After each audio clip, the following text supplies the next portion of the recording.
Buenos días a todos.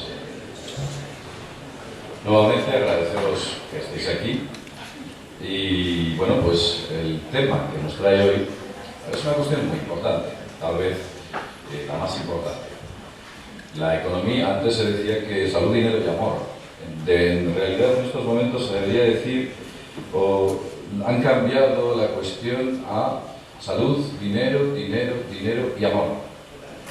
Entonces lo que ocurre es que han cambiado la escala de valores a nivel global. Hay una gran crisis, o dicen que hay una gran crisis a nivel mundial. Está desapareciendo todo el dinero del mundo y se está creando artificialmente nuevo dinero, un dinero que es una deuda. Todos lo sabéis y todos habéis oído hablar de la crisis, y el que no haya oído hablar de la crisis quizás es que o vive en otro planeta o sencillamente se ha ido a las montañas y en esas montañas ha intentado aislarse de todo el mundo. Tal vez sería una solución. Para hacernos una idea global, el motor económico del mundo, la materia prima que utiliza la economía, es el dinero, como base. Esto lo sabemos todo el mundo. Pero para poder empezar a hablar correctamente del dinero, no me voy a centrar, o voy a hacer una ponencia, como que fuera un economista, que no lo soy, evidentemente. Quiero hacer algo o intentar que lo entendáis todos. ¿Qué está pasando con el dinero? ¿De dónde viene y a dónde se va? A lo largo de esta conferencia vamos a demostraros o intentar explicaros, sin que sea esto un dogma, sino una hipótesis, de cómo parece existir un gran proyecto a escala global por el cual se están desviando cientos de miles de millones de dólares o de euros, como lo queráis ver. Hay una gran desaparición de todo este dinero. Parece que se está yendo a un misterioso agujero negro y se pierde de manera extraña. ¿Dónde está el dinero? Para conocer el origen del dinero, las cantidades que estamos barajando, tenemos que entender un poquito qué es o qué cantidades de dinero hay en el mundo. Veréis. Hace tiempo hice un estudio para intentar averiguar cuánto dinero hay en el mundo. ¿Cuánto dinero hay en total? Es un dato difícil de conseguir. ¿Sabéis quién me proporcionó el dato? ¿Dónde estaba el dato? No estaba en una web de economía, no estaba en una web, en la web de las Naciones Unidas, no estaba en ningún sitio, menos en uno, la web de la Central de Inteligencia de los Estados Unidos. Ahí tienen el dato. Y la cantidad de dinero que hay en este mundo, en PIB, Producto Interior Bruto, dinero que se crea, es de 43 billones de dólares. 43 millones de millones. Eso solo el PIB. Pero el dinero que existe en circulación, tanto en papel moneda como en digital, que es la mayoría del dinero, está alojado en un banco de memoria de un ordenador, no existe físicamente. La cifra es de 5.543 billones de dólares el total de todo el dinero que hay en el mundo. Es muy grande, parece muy grande. Y en realidad, en papel moneda, solo hay 128 billones de dólares. Muy poquito. Hay una pequeña cantidad, minúscula cantidad. Pero hay una cuestión adicional, y es la siguiente. En realidad, el dinero debería estar sostenido, porque el dinero es papel, no tiene valor en sí, sino es una especie de aval, que viene de muy de atrás. Y ese aval debería estar sostenido por algo. En realidad debería estar sostenido por el oro. El oro no sostiene el papel moneda no se sostiene ni a sí mismo. La cantidad de oro que hay en el mundo, para que os hagáis una idea, en dólares, es de 3.5 billones de dólares lo que hay en el mundo. Imaginaos que si hay 5.543 billones de dólares de dinero circulante y solamente 3,5 en dinero oro, vemos que la creación artificial del dinero ha sido brutal. Ya se les ha ido de las manos. En el planeta Tierra hay un total de 101.543 toneladas de oro. No hay más. Ese es el oro que tenemos. Poco más de 100.000 toneladas. Ese es el oro que se ha extraído a lo largo de la historia. Imaginamos que desde las antiguas culturas hasta la actualidad la extracción de oro se resume a 100.000 toneladas. Muy poquito en realidad. Con esas 100.000 toneladas de que deberían sostener toda esa economía y que no lo están haciendo, implicaría que, fijaos, cada gramo de oro debería valer 54.500 dólares. Cada gramo de oro, para que el dinero pudiese ser sostenido por materia prima o divisa oro. Que vemos que es insostenible. Ese dato no es real. ¿A dónde queremos llegar con todas estas cifras? Bien. Todos recordamos la caída de Lehman Brothers, que fue el comienzo de la crisis mundial allá por el año 2008. Una compañía de servicios financieros en Estados Unidos que impulsó las llamadas subprime, que era ofrecer créditos a diestro y siniestro independientemente de las posibilidades y recursos económicos de aquella persona que las pedía. Aquella empresa, la Lehman Brothers, tenía ni más ni menos que 691.000 millones de dólares. Ese fue el comienzo de la crisis global. Esa cantidad. Lo que manejaba Lehman Brothers, con respecto a lo que en el mundo hay, os puedo dar un dato, es del 0,012%. Con ese 0,012% comienza la crisis global. Algunos pensarían que Lehman Brothers era el más grande del mundo, Lehman Brothers. Pero os diré que empresas, y están mal llamadas de esa manera, sino fondos de inversión, que es la manera correcta de denominarlos, tales como puede ser BlackRock o Blackstone, son muy poco conocidos, en algunos vídeos he tenido ocasión de hablar de ello, pues, por ejemplo, Blackstone maneja cifras en sus fondos de inversión que superan al Producto Interior Bruto de Alemania. Esto es un fondo de inversión. Solo os diré que el director de Blackstone se reúne con el rey de España, le da audiencia. Imaginad qué poder tiene. ¿Habéis intentado alguno de vosotros pedir audiencia al rey? Al rey del Estado español. No os la daría. Pero sin embargo este tipo sí. Porque este tipo tiene mucho peso, mucho poder. Hubo una cosa curiosa, y hace tiempo leí un artículo que hablaba sobre cómo nos veían en los fondos, en fondos de inversiones, empresas de inversión, en bancos, y un ejecutivo de un banco ex ejecutivo se destapa y decide explicarle a la gente, esto ocurrió en Estados Unidos, decide explicarle a la gente en un medio de comunicación cómo hablan en petit comité de la gente como nosotros, a esos niveles. Hablamos los grandes fondos de inversión a nivel mundial. Y este hombre decía que nos hablaban con desprecio y utilizaban palabras como ¿cómo los vamos a timar? En esta ocasión tenemos que engañarlos así. Utilizaban palabras incluso de desprecio, despreciativas. Se reían de nosotros, de nuestra ignorancia.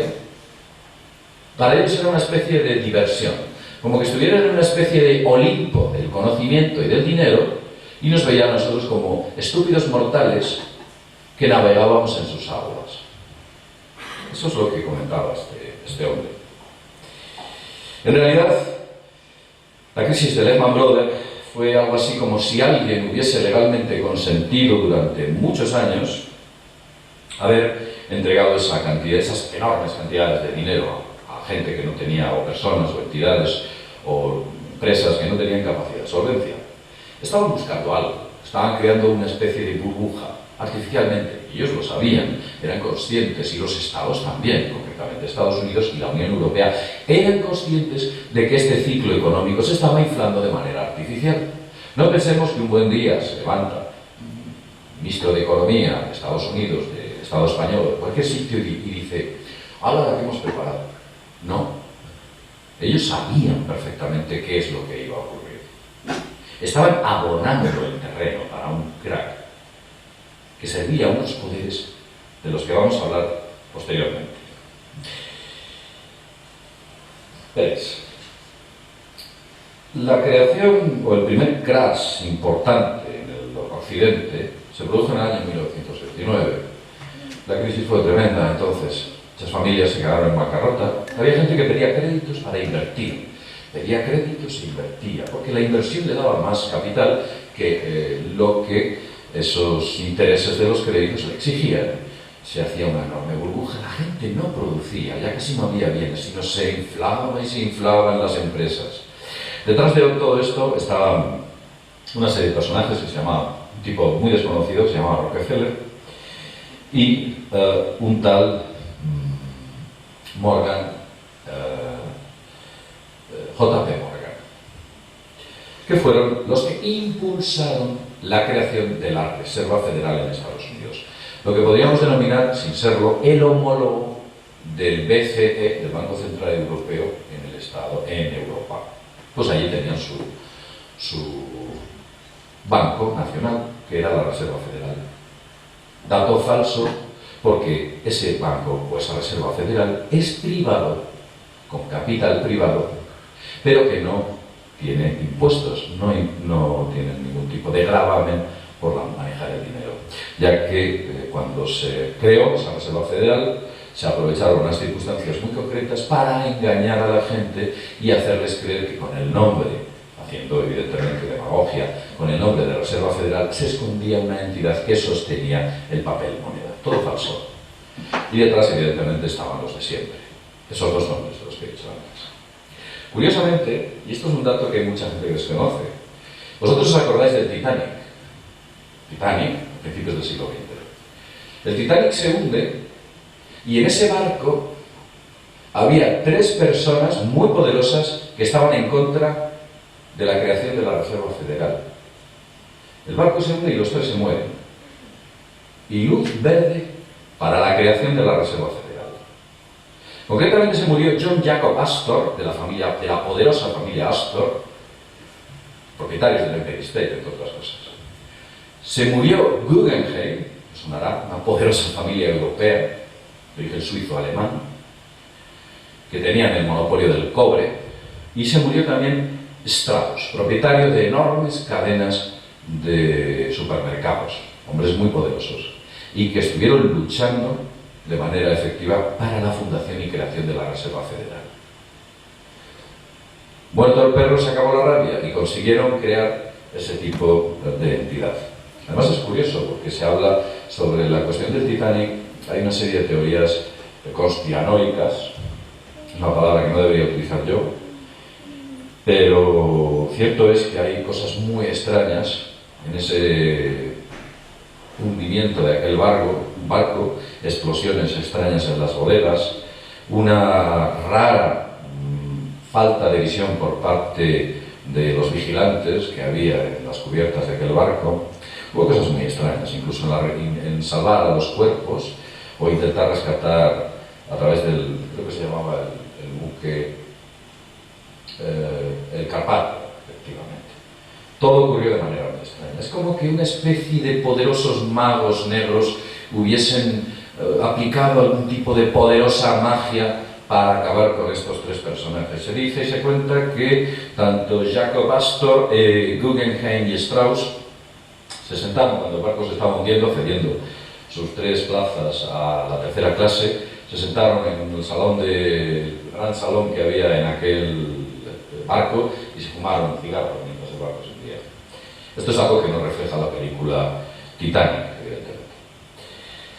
Bien, vamos a centrarnos nuevamente. Lehman Brothers, la cifra que manejaba esta era equivalente al 0.012% del PIB y de repente acaban con toda la economía mundial. Desde entonces hasta ahora, ¿qué es lo que nos encontramos? Índices de empleo desorbitados, PIB a la baja, índices de consumo bajísimos. Al haber poco consumo, la recirculación del dinero y la retroalimentación no existe. Cortas el flujo económico. Enormes agujeros contables en bancos privados. Y cuando digo enormes agujeros en bancos contables, no hablamos de que, uy, se me han perdido 100 millones de euros. Es que se les perdían miles de millones de euros cuando hacían las cuentas.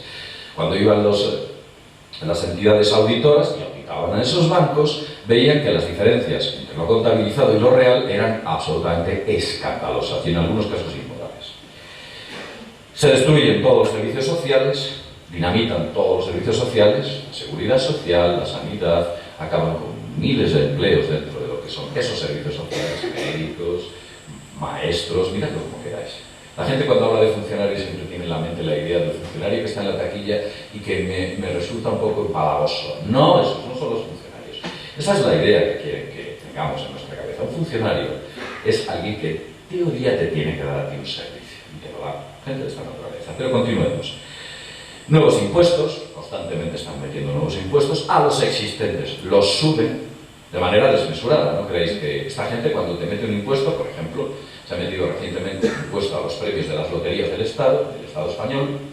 Si hay un sorteo, el sorteo de Navidad ya no lo tendrá, pero el sorteo del niño tendrá un gravamen del 20% a aquel que le toque y se lo tendrá que dar al Estado. Crean impuestos que antes no existían. Es un ejemplo. Aumentan las leyes para castigar y con ello con obtener dinero. ¿Habéis visto? Parece que hay 4.200 radares o 1.300 radares en el Estado español. Se imponen nuevas leyes. Por botón de muestra os diré que en el centro de Madrid se ha prohibido comer bocadillos. Se puede comer bocadillos. Una cosa surrealista. Alegando de que se estaba vendiendo ilegalmente bocadillos. Fijaos lo que os voy a decir, porque es que yo no sé si reírme. Creo que ha sido la ministra. No, ha sido la alcaldesa de Madrid, que ha dicho que se estaba vendiendo bocadillos ilegalmente con chope caducado. Sí, es real, lo podéis buscarlo en internet. Fijaos que absurdo, una cosa absolutamente absurda. Yo me imagino que iría un tipo de estos, un político de estos, en su coche blindado, que por cierto valen entre 150.000 y 600.000 euros, vería a gente comiendo bocadillos en algún banco y dirían, es que fea el paisaje, hay que hacer algo. Vamos a prohibirlo. Pues ya no se podrá comer bocadillos. Son leyes estúpidas. Ni siquiera el mismo Jehová, que planteaba leyes tan estúpidas como la circuncisión, se le hubiera ocurrido prohibir bocadillos. Bueno, vamos a continuar.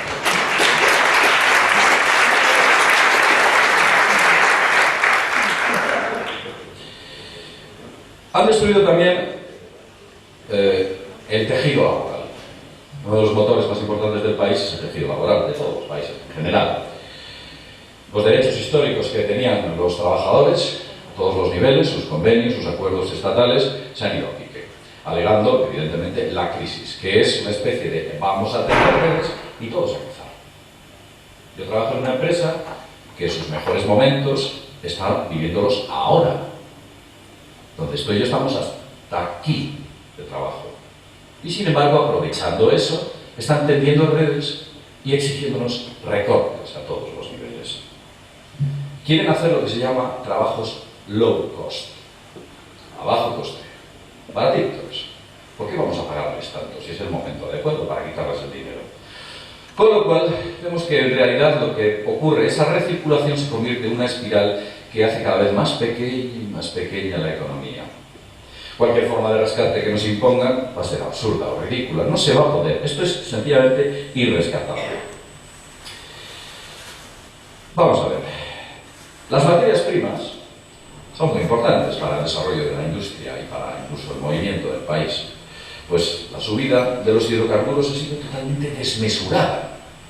Desconozco el caso de Andorra, pero en el Estado español ha sido desmesurada. Y además el Estado lo avala. Más del 50% del dinero, cuando llenas un tanque de gasolina y te cuesta 70 euros, por ejemplo, 35 en el Estado español, estoy hablando, desconozco el caso de Andorra, 35 euros se van para el Estado. ¿Cómo vamos a esperar que el Estado ponga freno a ese desmán de los precios del hidrocarburo si se está llevando buena parte de la tajada? ¿Cómo podemos esperar que un Estado que se está llevando el 52% de los hidrocarburos implemente energías libres? y gratuitas. No podemos. Ellos no pueden. Evidentemente hay grandes intereses y además ¿dónde acaban los políticos? Consejero de Repsol, consejero de Gas Natural, bla, bla, bla. No quiero divagar, pero todos sabéis cuál es el final. El final feliz, un happy end para todos ellos. Pero vamos a continuar con estos temas, no quiero divagar. Iba a hablar sobre Venezuela. Sabéis, en el Estado español a Chávez se le odia.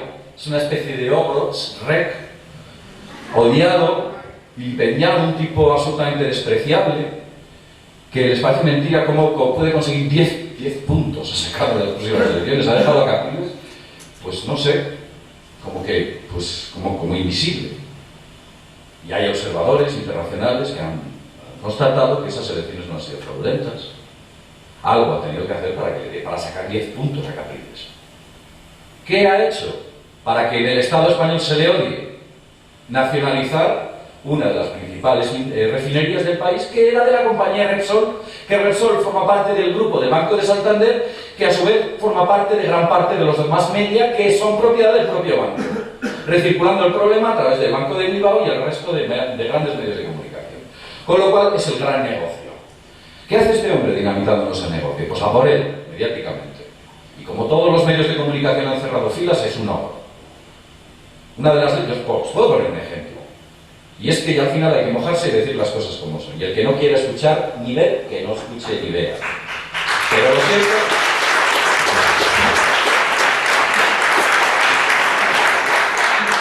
Os voy a poner un ejemplo que lo vais a entender claro. Hace unos años, una empresa que se dedicaba a la telefonía decidió poner máquinas con tarjeta en las calles. Con tarjeta en vez de usar monedas. Y Chávez dijo, nada, los pobres no usan tarjetas, usan monedas. E hizo una ley prohibiendo las máquinas telefónicas con tarjetas. ¿Podíamos esperar que esto se hiciera en el Estado español? Es absurdo. Bien, vamos a continuar. En resumidas cuentas, se ha desarticulado todo el sistema de bienestar que consiguieron nuestros abuelos, nuestros bisabuelos, con aquellas luchas y aquellos esfuerzos. Todo aquello se ha desmontado. Si levantaran la cabeza y nos viesen, dirían, ¿Cómo hemos conseguido, qué generaciones hemos creado para que ellos pierdan sin un movimiento todo lo que nosotros hemos conseguido con anteriores luchas? En fin, voy a continuar. Aquí veis un logo, confidencial, alto secreto. ¿Por qué pongo este logotipo? Porque todo esto que estamos viviendo no ha sido casual.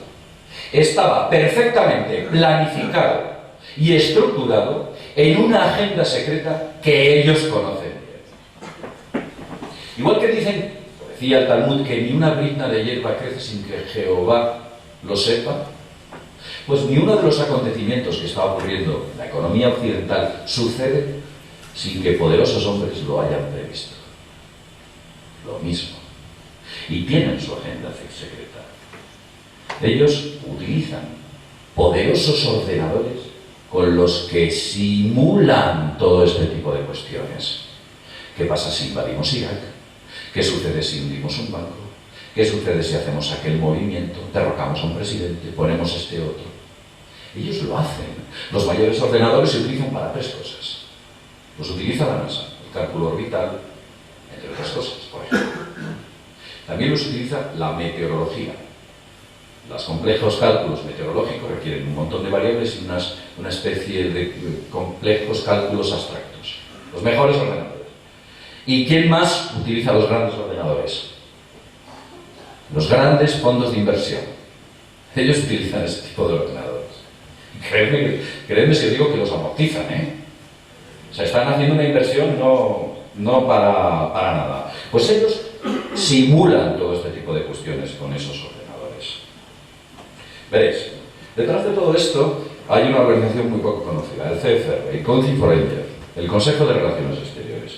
Ahí está gran parte de los hombres importantes, tanto de la política como de la economía, incluso de la industria privada, y a través de estos sistemas deciden y son capaces de ver cuál será la orientación de la política y la economía internacional. Ellos lo están simulando. Saben todo antes que nosotros, son capaces de prever los pasos, porque tienen sus oráculos y están ahí. Bien, Inocentemente, los desorientados gobiernos siguen un juego de recortes, pagos de la deuda, aumentos de crédito, vamos a coger un rescate, otro aumenta la prima de riesgo, existe una variabilidad, son factores que son totalmente desconocidos, los gobiernos se desorientan, yo no entiendo por qué si he tomado poderosas medidas me sube la prima de riesgo, por qué me está costando más poder pedir créditos. Existe un movimiento muy abstracto que ni siquiera ellos conocen, porque los que están detrás controlan todo este tipo de movimientos y no permiten la orientación de los estados para la recuperación económica. Solamente con la liberación económica, tal y como hizo, por ejemplo, el caso de Islandia, cuando corta el flujo de capital crediticio, decide no pagar, se recupera y finalmente judicializa a aquellos que les metieron en la crisis. Algo que en el Estado español es ciencia ficción. Nunca ocurriría. Si mañana el Estado español decidiese cortar el flujo de capital y no pagar más esos créditos, al día siguiente la sexta flota aerotransportada de los marines tomaría el país. Sencillamente porque hubiéramos dejado de pagar. Bien, hubo una precrisis y una post-crisis. Hubo una serie de movimientos, pero para todo ello, para continuar ese crecimiento, lo que se crean es una serie de guerras importantes. Control de las materias primas. No puede ser que nosotros tengamos una poderosa maquinaria de guerra y estemos en bancarrota. ¿Qué hay que hacer con esa maquinaria de guerra? Esto se hacía desde hace unos 4.000 años. No penséis que la toma de Irak, de Libia, de Egipto, porque Egipto ha sido tomado y han puesto a un títere. No penséis que la toma de Siria, de Irán, de Afganistán, todo este tipo de cuestiones han ocurrido con esa llamada primavera árabe. Casualmente, todos los países se levantan y deciden combatir a sus líderes o a sus dictadores. No. Todo ha sido perfectamente orquestado y planificado, financiado a través de los servicios de inteligencia y de la OTAN, que trabaja para el Fondo Monetario Internacional, y ha financiado esas guerras desestabilizando los países internamente utilizando grupos terroristas, que no son otra cosa más que mercenarios, para hacerse con el control de los recursos de hidrocarburos de esos países. Esto no es nuevo. Cuando Alejandro Magno, hace 2.600 años, 2.300 años, emprende una campaña contra Darío el Grande, una de sus mayores justificaciones es que Darío el Grande estaba financiando a grupos terroristas dentro de las ciudades-estado de Macedonia. 2.300 años. Que no es nuevo, que están haciendo lo mismo, que no es ciencia ficción, que es real. Pero los grandes medios de comunicación lo que hacen es que nos crean un clima totalmente falso de la realidad. Pero vamos a continuar con todo esto. Bien, se crea la maquinaria de guerra y se pone en marcha. Aparecen todas estas guerras, por supuesto, y empezamos a ver cómo, después de emprender estas guerras, aparecen misteriosas cifras y bancos que parecen tener unos agujeros desmesurados. Os voy a dar datos, esto no ha trascendido mucho. El Banco de Inglaterra le aparece un agujerito de 15.000 millones de libras, que nadie sabe decir dónde se han ido. Imaginaos que llegáis a vuestra casa y decís, pues he perdido 7 millones, ¿no? Es absurdo, ¿no? Es absurdo, no lo sabéis o lo tenéis bajo control. Pues no, ellos pierden 15.000 millones de libras, ¿sí? Pues no sé dónde las dejé. La Reserva Federal Norteamericana pierde, y agarraos, cientos de miles de millones. Yo he tenido ocasión de ver cómo en una comisión de investigación se está preguntando al directora de la Reserva Federal Norteamericana, o la segunda de bordo, cómo o dónde habían ido esos cientos de miles de millones. La mujer con una cara como diciendo, yo no sé este hombre de qué me está hablando, el caso es que no tengo estos cientos miles de millones, un montón de asesores detrás intentando dar explicaciones, y el senador preguntando dónde está ese dinero, ¿se les ha caído?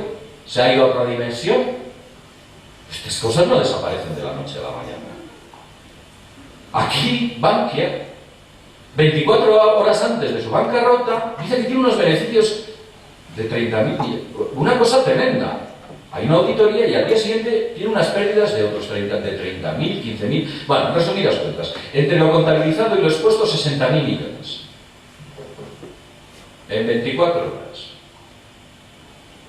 Y eso que el Estado decía que tenía dinero para rato. Me refiero a Rodrigo. El caso es que se cayó. También. De repente empieza a perder, a desaparecer todo ese dinero. Entra en una especie de, en otra dimensión, pero no solo, me estoy hablando de Bankia, pero es que hay muchos más bancos.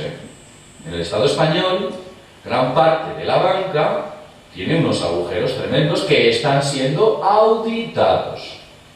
Curiosamente, entre otras empresas, por BlackRock, que tiene el 70%, que maneja unos fondos de inversión equivalentes al PIB alemán. O sea, una cosa... Vamos a acabar. Vamos a continuar con este tipo de temas. La caída de los bancos y, en realidad, lo que se estaba produciendo es una especie de saqueo del mundo entero, 3 niveles. Pago de la deuda externa, evidentemente se pedían enormes créditos imposibles de pagar, solamente los intereses que se pedían sobre esos créditos del 5, del 6, del 8, eran imposibles e inasumibles para un Estado. Su crecimiento impedía poder pagar esas deudas. Unas guerras de ocupación de las que hemos hablado antes, pero aparece un tercer factor del que nadie habla. Nadie habla sobre ese tercer factor. Hasta que un buen día, un tipo, aquí le veis, que se llama Eugene Kaspersky, le tenemos aquí, decide plantear una hipótesis. Pero antes de hablar sobre el señor Kaspersky, este simpático personaje, vamos a continuar explicándoos qué ocurre con ese clima que se crea. Vamos a decir precrisis. Resulta que los medios, lo de los climas es muy importante. El clima de las vacas locas, ¿os acordáis? Todo fue mediático y de repente un buen día, ¡pum!, desapareció, ya no hay vacas locas, siguen apareciendo, ya no hay vacas locas. El clima de la gripe A, ¿os acordáis? El clima, todo el mundo histérico, Dios mío, la gripe A nos va a acabar con la humanidad. Pues ahora está el clima de la crisis. Ellos crean clima, controlando los medios de comunicación. No pensáis que los grandes periódicos o las grandes cadenas de televisión están funcionando así porque sí. El control de esos grandes medios de comunicación económico pertenece a la gran banca. Por ejemplo, en el Estado español, todos esos bancos que están en crisis, el círculo se cierra. Y hay intereses en informar y crear un clima de una manera determinada, cuando en realidad lo que está ocurriendo es algo totalmente distinto. Los medios nos acosan, y a través de ese acoso se crea una especie de realidad falsa o de falsa realidad que hace que el verbo se convierta en algo real. Bien, hablamos de que los bancos en 48 horas pierden miles de millones, hablamos de todo este tipo de crisis que aparece de la noche a la mañana, en 2008, caída de Lehman Brothers, caída de todos los recursos económicos a nivel mundial, incluido Europa, que está en crisis, por supuesto, y hay una pregunta que nadie se hace, es ¿dónde está todo ese dinero? Porque el dinero no pasa a otra dimensión, se mueve, e incluso crece. ¿Dónde está? ¿Dónde? Nadie pregunta ¿dónde se ha ido el dinero? En algún sitio se ha tenido que ir. En total, en estos momentos, se deben 60 billones de euros. Algo impagable, eso la deuda. Hay que pagar sobre eso los intereses, que pueden ascender a otros 15 billones adicionales. ¿Estos 60 billones de euros están correctamente inventariados? ¿Están contabilizados de manera correcta? ¿En sus modelos informáticas están perfectamente contabilizados? ¿Todo cuadra? ¿O no? Parece ser que no. Están perdiendo miles de millones. El caso de Bankia es evidente. Detrás de Bankia había muchos políticos, muchas organizaciones, había muchas cosas detrás de Bankia. Y se crea un pacto de silencio por el cual nadie habla, nadie se pregunta. Las declaraciones de Mariano Rajoy son, bueno, vamos a dejarlo pasar. Esto le puede ocurrir a cualquiera. O algo así. El caso es que no le ocurre a cualquiera, nos ocurre a nosotros. Bien, se crea un laberinto, un agujero y las pérdidas comienzan. Es como que todo ese dinero fuese enviado o destinado a una parte, a algún sitio que nadie conoce. Son enormes cantidades de dinero, pero no solo el dinero, empiezan a desaparecer toneladas de oro. Y cuando digo toneladas son muchas, ¿eh? La reserva de España en el año 2005 de oro era de 80 toneladas. Y hablo del Estado español, que es el ejemplo que conozco. Desconozco el caso de Andorra. Pero por poner un ejemplo claro y cercano, en España había 80 toneladas de oro. De hecho, eran tan antiguas que incluso en esos lingotes que tenía el Estado español en las bodegas del Banco de España estaba la efigie de la esvástica cuando Hitler pagaba en oro el wolframio que compraba para el blindaje de sus carros de combate. O sea, ese dinero nadie lo gastó, nadie lo tocó. Ese oro, nadie lo tocó. Llega el gobierno de Zapatero y funde de la noche a la mañana 60 toneladas de oro que convierte en papel dentro de la economía de la bolsa, del juego de la bolsa. Esas acciones en las que invierte esas 60 toneladas de oro se caen y ese valor de oro se diluye y desaparece. Como que hubiéramos cogido literalmente el dinero, lo hubiéramos cargado en un barco y lo hubiéramos torpedeado. Posteriormente ha habido ventas. No queréis que solo veáis el Zapatero, lo hacen todos. Ha habido más ventas y creo que ahora no hay ni para hacer una niña dentro de las bodegas del Banco de España. No tenemos materia prima en el Estado español con que sostener nuestra divisa. Aquello se acabaron. Pues aquí se está haciendo con el oro un montón de dinero. Curiosamente hay un tipo, George Soros, os sonará, quizás, es un tipo muy rico y poderoso.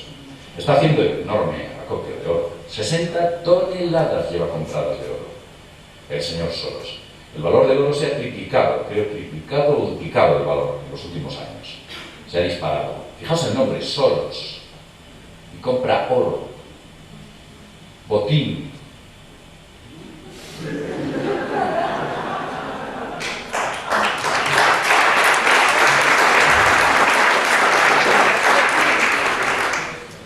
Bueno, vamos a dejar de hacer demagogia y vamos a centrarnos en el oro. 60 toneladas de oro, sube la materia prima oro, se está disparando, es una materia prima muy escasa, las bodegas de Suiza creo que están a reventar. Puede tener algo aquí, Andorra también hay huecos que es fácil. El caso es que hay un tercer factor del que nadie habla, del que estaba comentando antes, están las guerras, el pago de los impuestos y los virus informáticos. Y alguno de vosotros dirá, pero bueno, ¿qué tienen que ver los virus informáticos en todo esto? Bueno, pues tienen que ver. Porque resulta que este señor, Eugene Kaspersky, propietario de una compañía que se dedica a hacer un gran antivirus, posiblemente el mejor, Kaspersky, es contratado en países de Oriente Medio porque empiezan a ocurrir cosas raras en países como Siria, Irán, Arabia Saudí. En Oriente Medio algo raro está ocurriendo en los sistemas informáticos de defensa. Alguien había colado un enorme virus desde hacía 4 años, no era conocido y descubierto por los antivirus occidentales, y contratan al equipo de Kaspersky para buscar a ese gusano invisible. Finalmente lo descubren. Había un gusano que estaba acabando y estaba pasando toda la información de defensa a algún sitio. En la rueda de prensa que da Kaspersky, adelante la vi, hay un periodista precisamente que le pregunta, señor Kaspersky, ¿están los norteamericanos y los israelíes detrás de esto? La respuesta de Kaspersky es una sonrisa y el silencio. Implícitamente estaba diciendo sí. Bien. El problema de todo esto, de los virus informáticos, es que si yo tengo un virus capaz de infiltrarse dentro de un sistema como el virus del que estoy hablando, cuyo nombre es Flame, ¿por qué no utilizo ese virus informático para acceder a las bases de datos de los bancos y modificar sus cuentas de balance a mi favor o desviarlas a otra dirección? Porque si yo soy el que desarrollo Flame y accedo a los sistemas de defensa, que tienen unos poderosos cortafuegos, ¿por qué no hago otro virus que acceda a los sistemas de economía? Si yo soy el que desarrollo Flame, me hago esta pregunta. Si yo no lo hago, alguien me lo va a hacer a mí. Pues efectivamente, meses después aparece un virus, y digo meses después porque hago una referencia a que esto puede estar ocurriendo, pues meses después, curiosamente, aparece un virus con esas características de las que hago referencia en uno de los vídeos, cuyo nombre es Gauss, que está accediendo a los sistemas económicos de Oriente Medio, concretamente a los bancos. también descubierto por este señor que tenemos aquí. Curiosamente, la compañía de este señor es rusa. Ninguna de las compañías occidentales de antivirus, pacto de silencio, sabe nada. Yo es que, pues no sé, no veo nada. Pero claro, los rusos sí. Una especie de... como que la Guerra Fría continuase a otros niveles. Bien, pues esto se destapa. Pero no solo eso, sino que parece ser que existen unos bots, robots inteligentes dentro de la red, que empiezan a mover enormes cantidades de divisas. Vosotros cuando veis la bolsa, no os imaginéis que hay un broker concienzudo leyendo noticias y viendo, o haciendo un análisis pensando que tal compañía va a subir sus acciones o cuál compañía van a bajar y toma las decisiones de mover el dinero de sus clientes. No, esas cosas son algo del pasado. Si veis las imágenes de la Bolsa de Madrid, por ejemplo, veis que está vacía la bolsa. Ya no hay brokers en el parque. Igual sucede en Wall Street. Hay muy pocos. Posiblemente la Bolsa de Barcelona por lo mismo. Porque todo lo hacen sistemas informáticos inteligentes, softwares, que conocen y tienen estructurado enormes históricos con los cuales son capaces de prever movimientos que se vayan a realizar. Y obtienen pingües beneficios. No que estamos hablando de muy poco dinero. Esta gente cuando maneja cifras de 6, 7, 8 y 9 ceros. Bien, hubo un gran acopio de capital, alguien se estaba llevando dinero de Oriente Medio a través del sistema Gauss, con lo cual nos planteamos la hipótesis de que si eso lo están haciendo en el Oriente Medio, ¿por qué no lo iban a hacer en Occidente? ¿Por qué? ¿Por qué no se lo iban a hacer a los grandes bancos? Si han accedido a los bancos, o los bancos de Oriente Medio son tontos. Pues no son tontos, son tan listos posiblemente como los bancos occidentales. Ese virus puede estar funcionando dentro de nuestra red de bancos en Occidente. ¿Pueden estar saqueando digitalmente las economías nacionales? ¿Los bancos nacionales? ¿Los bancos a todos los niveles? ¿Es posible que eso suceda? ¿Es una teoría? Lo cierto es que parece ser que todo apunta a que algo está ocurriendo. También os digo algo. Cuando un banco descubre un virus o un agujero de su sistema, nunca lo hace público. Evidentemente yo no hablo mal, no tiro piedras contra mi propio tejado. Lo mantiene de manera sucinta y ahí lo dejo. Bien. Y aquí vamos a dónde va todo ese dinero. Quiero decir, si yo me hago acopio de todos estos billones de dólares, es que lo quiero destinar a algo. Tengo un objetivo. Y nos ponemos a pensar que vemos que extrañamente, durante bastante tiempo, hay gente que está hablando de silbidos, explosiones, zumbidos en el subsuelo. Se oyen rumores sobre búnkers que se están construyendo, cosas de este tipo. Esta fotografía es de una tuneladora que trabaja para las Fuerzas Aéreas, de real. No es nueva, pertenece al año 2000.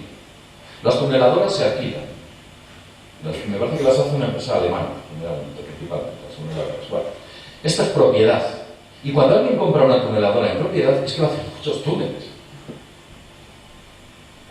Muchos. Con lo cual, la teoría de que se estén construyendo enormes infraestructuras subterráneas no es descartable. Aparte de eso, los grandes proyectos que existieron sobre la explosión de bombas nucleares en el subsuelo. Dicha explosión genera una inmensa bóveda cimentada por la cristalización, debido a las altas temperaturas, del interior de la misma. Estas pruebas se han hecho y se han llegado a importantes descubrimientos. Entraban exploradores dentro de esas bóvedas y veían, bueno, eran auténticos enormes espacios que había generado la explosión de ese tipo de armas. Y esas pruebas existen y se hicieron. Son reales. Estaban creando bóvedas en el subsuelo, utilizando armamento nuclear. Pues vemos como hay extraños ruidos, grabaciones de gente que dice que escucha zumbidos, rumores de motores, explosiones. He tenido ocasión de ver cómo incluso se detiene un partido de béisbol porque de repente se oye una gran explosión en una importante ciudad de Estados Unidos. Ocurren cosas extrañas, como que algo está ocurriendo bajo tierra. Y entonces salen a la luz una serie de semilleros, una especie de arcas de Noé que se están construyendo en algunos sitios, financiadas por estos maravillosos filántropos que son las grandes fortunas y esos nombres que todos conocéis.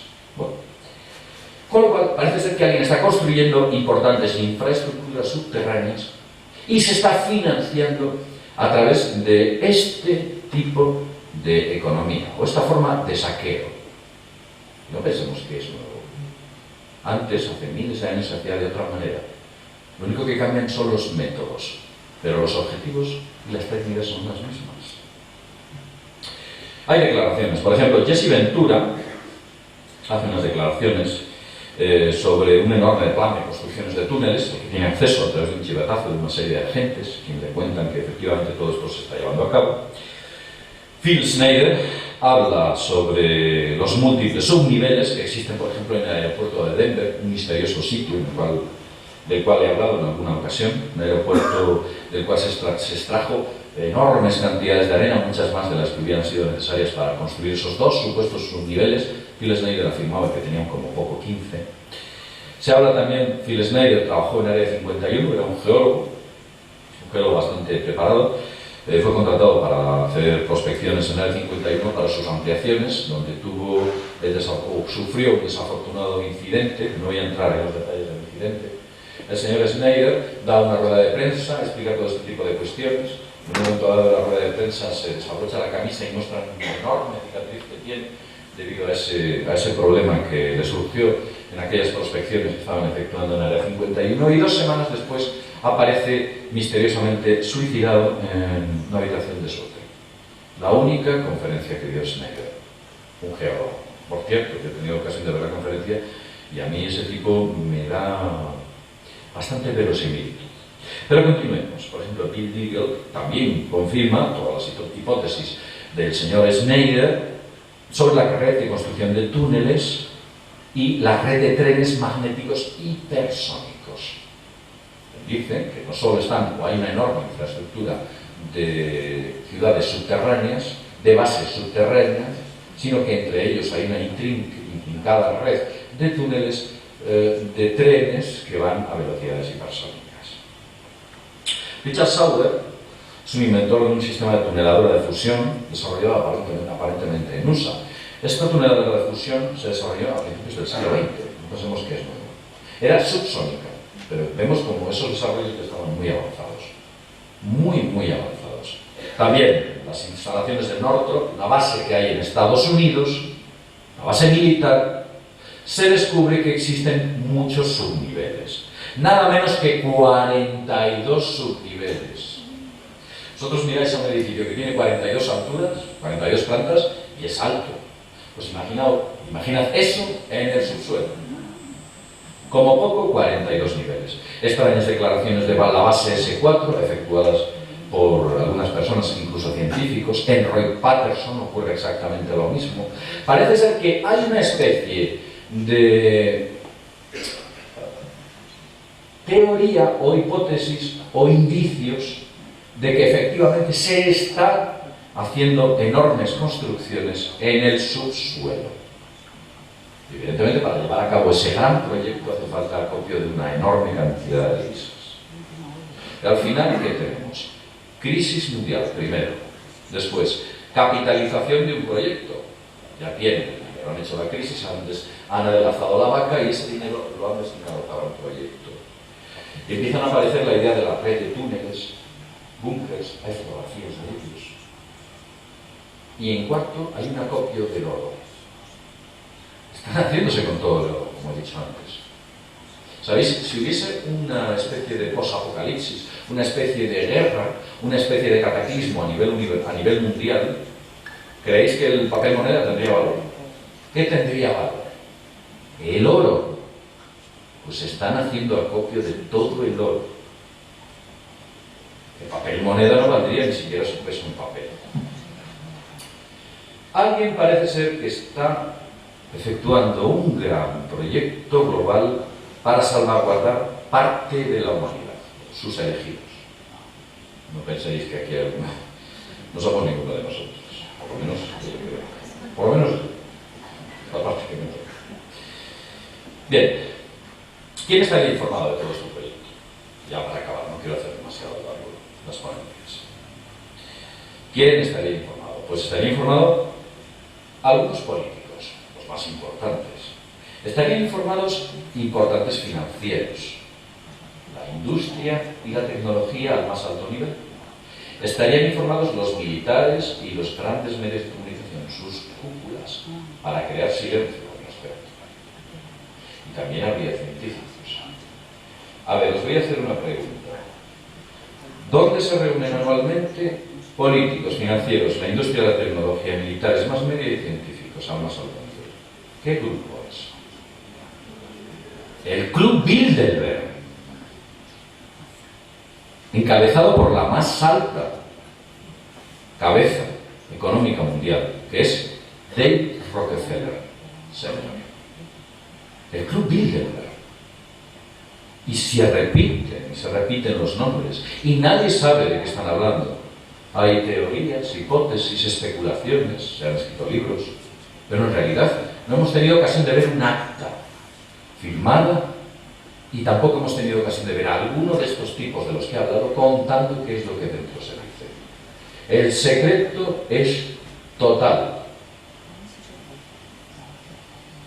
Y además otra cosa adicional. Parece que alguien se apodera de gran parte del conocimiento humano. ¿Sabéis dónde estaba la gran parte del conocimiento humano? Libros, películas, grabaciones, programas. Megaupload. Alguien coge todos los sistemas de Megaupload, se hace en su poder y después dice, bueno, en 2 semanas los borramos y va a desaparecer. ¿Dónde está toda esa información? Pues alguien se ha quedado con toda esa información. Quiero que penséis de esta manera. Esto es una hipótesis, una especulación. No estoy intentando convenceros de nada. Mantened una mente abierta y estad atento a las señales, lo que veis en los medios de comunicación, lo que escuchéis por ahí. Intentar tener una mente analítica. Tenemos un laboratorio, vamos a usarlo. No os dejéis llevar. Ese axioma, cuando habláis con alguien, os dice esa frase de no, si es verdad, si lo ha dicho la tele. Pero bueno, ¿no lo habéis oído muchas veces? Es verdad, lo ha dicho la tele. Puede que sí. Pero bueno, ¿qué ha dicho la tele? ¿Qué?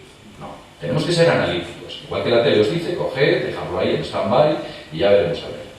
Pues esto lo mismo, es una información que se entrega y pensad que puede existir, puede que esta posibilidad que se plantea, si no en su todo, en parte sea real. Y bueno, después de esta larga exposición, pues agradeceros vuestra paciencia y haber estado aquí con todos nosotros. Gracias.